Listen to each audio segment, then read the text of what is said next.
তো বৃষ্টির হাত থেকে বাঁচার জন্য পিঁপড়া মাশরুমের নিচে দাঁড়ায়।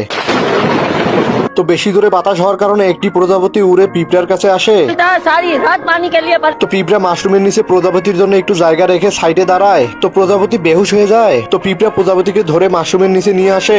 তো কিছুক্ষণ পর ইঁদুর আর পাখিও তাদের কাছে আশ্রয় নিতে আসে। তখন একটি খরগোশ সেখানে এসে বলতেছিল, আমার পিছনে একটি শিয়াল লেগেছে যে আমাকে খেতে চায়। তো শিয়াল সেখানে চলে আসে। তো শিয়ালকে আসতে দেখে পিঁপড়া খরগোশকে মাশরুমের পিছনে লুকিয়ে রাখে। তো শিয়াল মাশরুমের চারপাশে খরগোশকে খুঁজতেছিল। তো শালা খরগোশের লেজ দেখতে পায়। তো শিয়াল যখনই খরগোশের উপরে হামলা করে তখনই পিঁপড়া শিয়ালের নাকের মধ্যে কামড় দেয়। पुष्पराज मैं झुकेगा नहीं बड़े खतरनाक लोग हैं। তো মুরগি বাচ্চা পয়দা করতেছিল, তো ভুল করে উট পাখির বাচ্চা পয়দা হয়ে যায়। ससुर बाप रे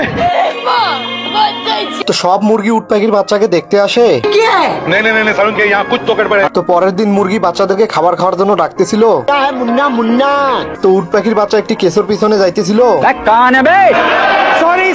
তো বলদে ভুল করে বেজির গর্তের মধ্যে তার মাথা ঢুকিয়ে দেয়। তো বেজি উট পাখিকে টেনে নিয়ে এসে খাঁচার মধ্যে বন্দি করে রাখে। भाई आज ऑमलेट नहीं बनाऊंगा, आज तेल का ऑमलेट बनाऊंगा।